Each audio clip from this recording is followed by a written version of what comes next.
Deus quer falar comigo em coisas tão pequenas, nas coisas simples. Deus quer falar comigo em coisas tão pequenas. Meus queridos irmãos, minhas queridas irmãs, com grande alegria, nós estamos iniciando mais uma vez o nosso programa Testemunho de Fé. Quero convidar você a juntos refletirmos a respeito do belíssimo evangelho desse domingo, que é a parábola do semeador.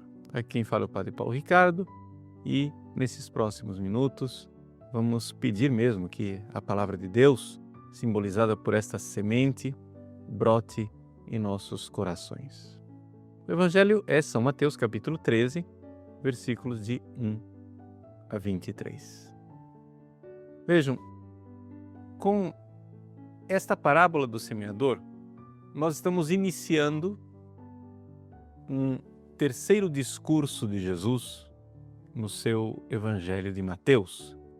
Mateus, ele faz 5 grandes discursos. O primeiro foi o Sermão da Montanha, o segundo foi o discurso de envio dos apóstolos, o terceiro agora é este discurso chamado discurso das parábolas. E a primeira parábola é a parábola do semeador. Vejam, a parábola nos conta de um semeador que espalha a sua semente. É evidente que aqui nós estamos falando que o semeador é o próprio Cristo, a semente também é o Cristo, porque ele é a palavra que se fez carne. Acontece que essa palavra de Deus, quando ela cai no nosso coração, para que verdadeiramente ela germine, nós precisamos ter uma vida espiritual e ouvir a palavra de Deus que fala dentro de nós. É por isso que o primeiro terreno sobre o qual cai a semente é o caminho, a estrada. O semeador coloca ali a semente, mas os pássaros do céu vão e carregam. Esta é a pessoa que não quer meditar a palavra de Deus. Não quer, vejam, não se enganem com a palavra meditar. Meditar não é uma técnica. Meditar é um encontro com o Deus vivo que fala dentro de nós.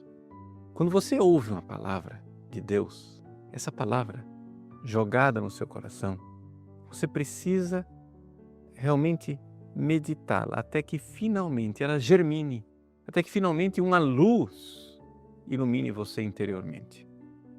Quantas e quantas vezes já aconteceu de você estar ouvindo uma homilia, um sermão, uma palestra, um testemunho, e a pessoa que está lá, ela fala uma palavra que você já está acostumado, você já conhece essa passagem. E aquilo não é novidade para você. Mas aquela pessoa vai refletindo, ela vai meditando, vai conduzindo, toda uma reflexão, e você finalmente, a um certo ponto, diz: nossa, entendi. Parece que algo acendeu dentro de você. Uma luz aconteceu dentro de você. É isto que nós chamamos de meditação.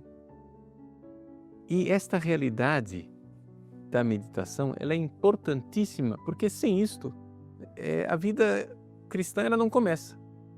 Mas tem um problema. Para que isso aconteça de verdade, você não pode ficar somente dependendo das homilias das outras pessoas, dos sermões dos outros, das reflexões dos outros. Você precisa rezar também. O que eu estou dizendo aqui é muito sério e muito importante. Por quê? Porque, veja, é evidente, quando você ouve uma homilia e essa luz acende dentro de você, isso é muito bom.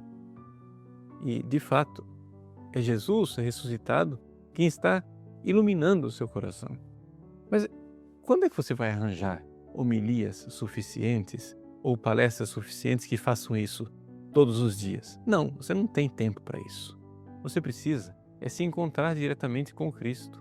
Você precisa realmente ter um tempo para uma oração pessoal, uma oração privada, em que você se decida resolutamente: eu vou realmente ter uma vida íntima com Cristo, eu vou amá-lo. É muito fácil ser cristão e não amar Jesus. Então aqui que está o problema. Tem muita gente que vai à missa domingo, mas aquilo lá é uma obrigação, é um moralismo. Ele aprendeu que é o seu dever. São os cristãos das regrinhas, né? Mas os cristãos das regrinhas nunca vão ser cristãos que amam de verdade. Veja, se uma esposa pedir um beijo ao marido, o marido disser assim: não, pera lá, vamos ver aqui se está escrito no nosso pacto conjugal que eu tenho a obrigação de lhe beijar agora. Bom, se ele for fazer esse tipo de observação, é evidente que ele não tem amor. Porque o amor não fica procurando leis.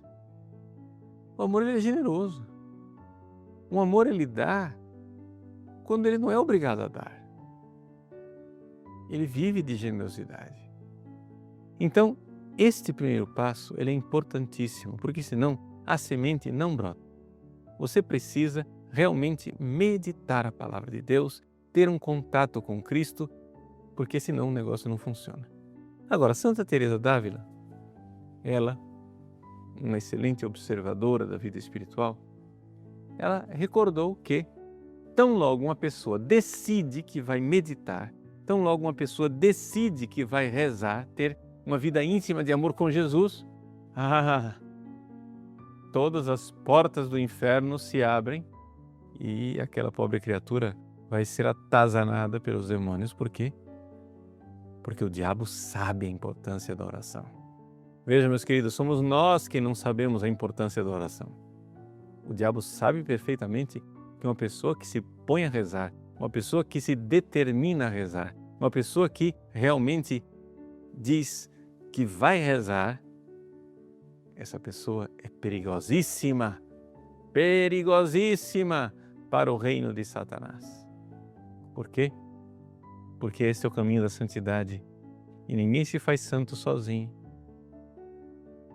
Um santo, quando ele é santo, ele leva uma multidão para o céu.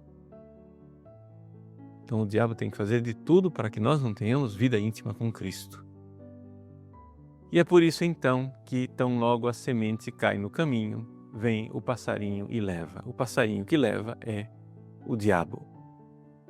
Essa interpretação é do próprio Cristo. São as pessoas em que a palavra de Deus não chegou a brotar. Mas vamos supor que você então tenha se determinado a ter uma vida de oração, de intimidade e de amor com Jesus. Que beleza, que bom. Aí nós temos que passar para um segundo estágio. A semente brotou, mas virão as provações. A provação aqui é o sol, né, da parábola. O sol vem e queima aquela pequena planta que não tinha raiz porque foi plantada no pedregulho. São essas pessoas que não querem realmente viver as provações. Eu já falei que você decidiu, vai meditar a palavra, vai começar a brotar a sementinha na sua vida, então é evidente que a primeira coisa que acontece é que você vai ser atacado pelos demônios. Mas não somente isso. Tem as tribulações da vida. Tem os seus amigos e amigas mundanos que vão chegar a dizer: você está ficando maluco? Você vai começar a ser atribulado. Vai começar a ser perseguido. Perseguiram a mim, perseguirão também a vós. Então é necessário aqui ter profundidade. Essas raízes rasas de quem brotou num momento, né? Sei lá, o fulano faz um encontro de oração, uma experiência de fim de semana, um retiro de alguns dias, e a pessoa então sai de lá entusiasmada, a pessoa sai de lá cantando glória a Deus, que beleza, encontrei Jesus. Que bom, que ótimo. De fato, a semente brotou. Naquele encontro, naquele momento de pregação e de reflexão, essa pessoa teve realmente uma acolhida da semente. E a semente brotou. Mas, aqui vem o problema. Nós precisamos abraçar a nossa cruz. Ah, padre, mas que coisa horrível. O senhor prega um Deus da cruz, um Deus da morte, um Deus tão negativo. Eu sou pelo Deus da vida. Mas, meu irmão, vamos entender uma coisa. O problema aqui não é que Deus não seja o Deus da vida. É que se Ele é o Deus de amor e de misericórdia, se Ele é o Deus da vida, tem alguma coisa dentro de mim que precisa morrer. Está entendendo? Precisa morrer o quê? O egoísta que está dentro de mim. Me explica lá, como é que você vai ser cristão e amar verdadeiramente se você não jurar de morte o egoísta que está dentro de você? Ora, só existe um caminho para você ir matando este egoísta. É exatamente a realidade deste sol causticante, ou seja, das tribulações, das cruzes, do dia a dia, em que você, abraçando a sua cruz, vai realmente seguir o Senhor. Nosso Senhor disse: quem quiser me seguir, renuncie a si mesmo, tome a sua cruz dia após dia e me siga. Então aqui você encontra o segundo inimigo, e o inimigo mais difícil, que é você mesmo. Ou seja, a sua carne. Por quê? Porque o seu cérebro está programado. Foge da dor, busca o prazer, foge da dor, busca o prazer, foge da dor, busca o prazer. Você não vai querer abraçar a dor da cruz para poder amar. Então, você vai ser de momento. Vejam, o primeiro terreno, a semente caiu na estrada, no caminho, e o passarinho levou. O primeiro inimigo, o diabo. Pessoa que não quer meditar, não quer rezar, a palavra não brota. Segundo terreno, caiu no pedregulho, veio o sol e torrou a plantinha. Segundo inimigo, a carne. Você não quer abraçar a cruz. Bom, sobrou o terceiro inimigo, que é o mundo. São os três inimigos da alma. É a semente que brotou, mas ficou no meio do espinheiro. E o que é o espinheiro?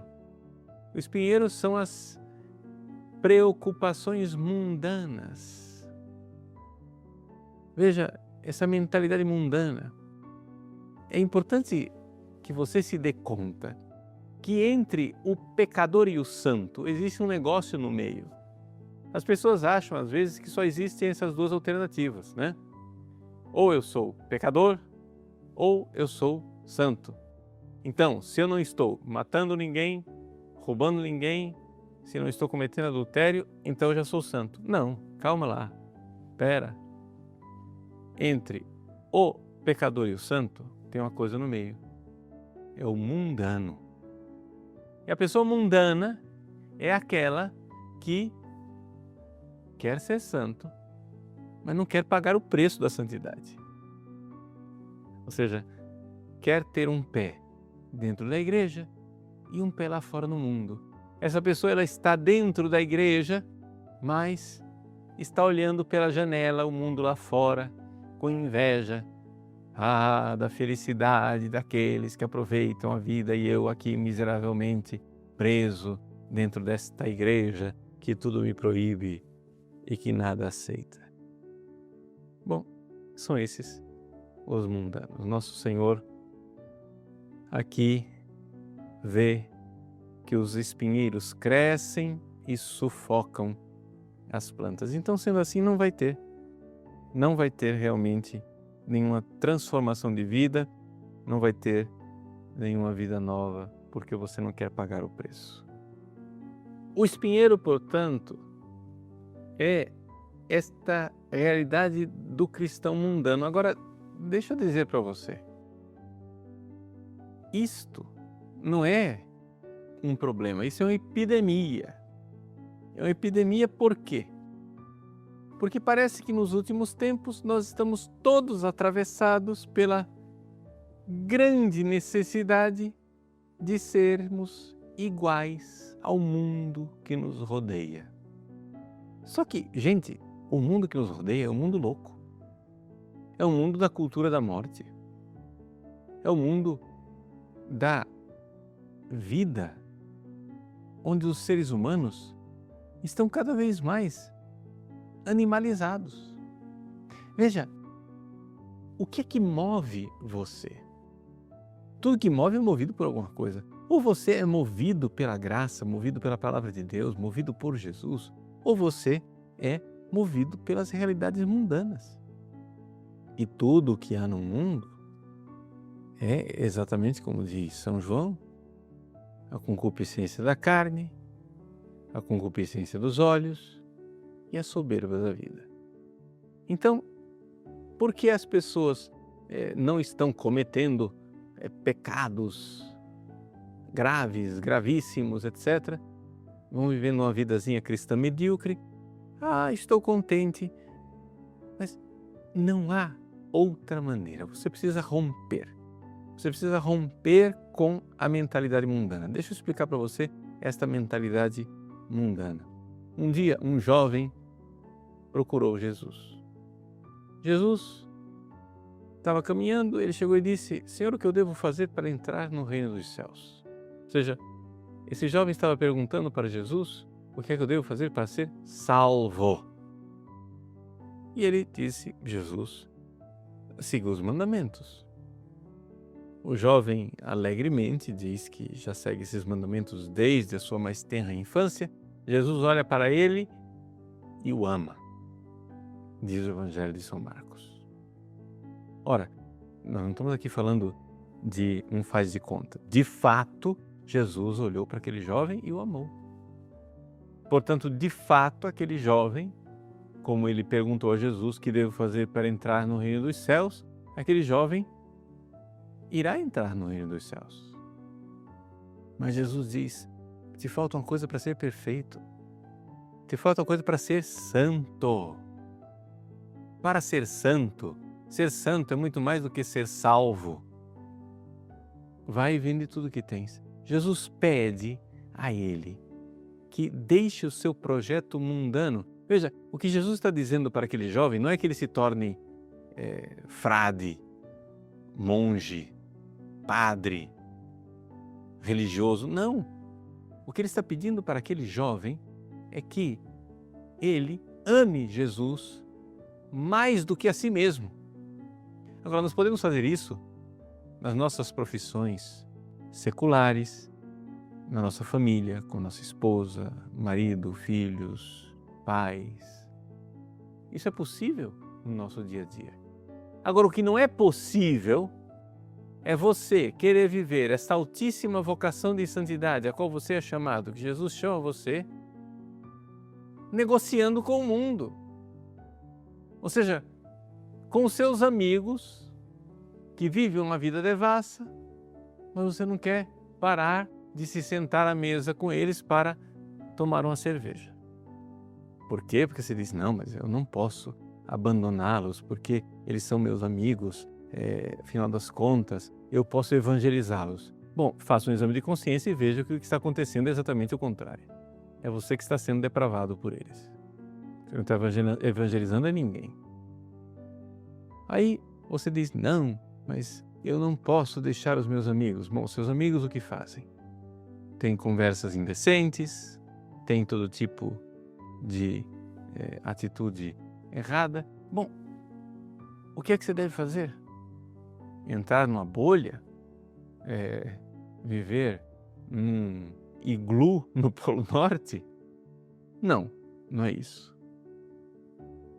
Você deve ser cristão. E a primeira coisa que um cristão faz é o fato de que nós precisamos ter uma família cristã. Veja, essa família cristã pode não ser a sua família biológica, mas você precisa verdadeiramente ter um convívio cristão e cortar as ocasiões de pecado. evangelizar pessoas, constitua ao redor de você uma família de pessoas virtuosas com as quais você possa conviver. Mas, padre, eu estou sozinho, não tenho ninguém. Então evangelize alguém. Procure alguém que tenha abertura. Vá procurando. Um cristão não pode ser um cristão sozinho. E assim, juntos, com pessoas que buscam verdadeiramente a santidade. Mas atenção, eu não estou falando de pessoas que buscam somente entrar no céu. Buscar a santidade de verdade. Aí sim, aí acontecerá o que Jesus está dizendo aqui no Evangelho, que nós iremos começar a frutificar, a dar fruto. Esse fruto é o fruto da santidade. São as pessoas que realmente alcançaram um caminho de santidade. Então, vamos resumir aquilo que nós expusemos até agora. Primeiro ponto no nosso caminho de santidade. Você precisa ter uma vida de oração. Senão, você é a semente que cai no caminho, você não meditou nada, não entendeu nada, você não teve encontro com Jesus. Segundo ponto. Além de ter uma vida de amor com Jesus, cuidado que se você tentar ter uma vida de oração, o diabo vai fazer de tudo para que você não a tenha. Você precisa, no segundo ponto, você precisa vencer os confortos da sua carne, sabendo que você vai ter que abraçar a cruz, transformar a dor em amor. Senão não vai acontecer. Você precisa realmente ver que o verdadeiro inimigo que nós temos dentro de nós somos nós mesmos. E que, portanto, o que nos impede de amar é o nosso egoísmo. Então, o primeiro ponto, uma vida de oração que te dá a graça. O segundo ponto, uma vida em que você começa a olhar para você como aquele que tem uma tendência para longe da graça e você precisa abraçar a cruz, precisa amar. Se nós somos do Deus de amor, nós precisamos amar. O terceiro ponto é que você precisa cortar a mentalidade mundana, parar com essa mania de querer agradar a todo mundo e de ser amigo de todo mundo. Veja, não é que nós cristãos não possamos ser amigos de todos. Podemos ser amigos de todos, mas o que acontece é o seguinte: o verdadeiro amigo são aqueles que amam as mesmas coisas. Como é que você vai ser verdadeiro amigo de uma pessoa que odeia tudo aquilo que você mais ama? Você ama Jesus, ele odeia Jesus. Você ama a família, a castidade, a pureza, a honestidade. E você fica procurando a companhia dessas pessoas que mundanizam você. Fica assistindo filmes, espetáculos que mundanizam você. Fica vivendo uma vida cada vez mais mundana. Bom, isso tudo é espinheiro, não vai dar certo. Então nós temos aqui no Evangelho de hoje os 3 inimigos da alma que nós precisamos a todo custo evitar. Se fizermos isto, perseverando, muito bem, chegaremos um dia a não somente sermos salvos, pessoas que vão para o céu, mas sermos verdadeiramente santos, porque Jesus aqui está nos indicando o caminho da santidade. E é esse caminho da santidade que nós precisamos aprender. Então que verdadeiramente você, meditando este Evangelho e encontrando a palavra que está aqui nesta parábola magnífica de Jesus, você possa produzir como as plantas dessa parábola, em que uma dá 100, outro 60, outro 30, e frutifique conforme o Senhor assim aprouver. Deus abençoe você. Em nome do Pai, do Filho e do Espírito Santo. Amém.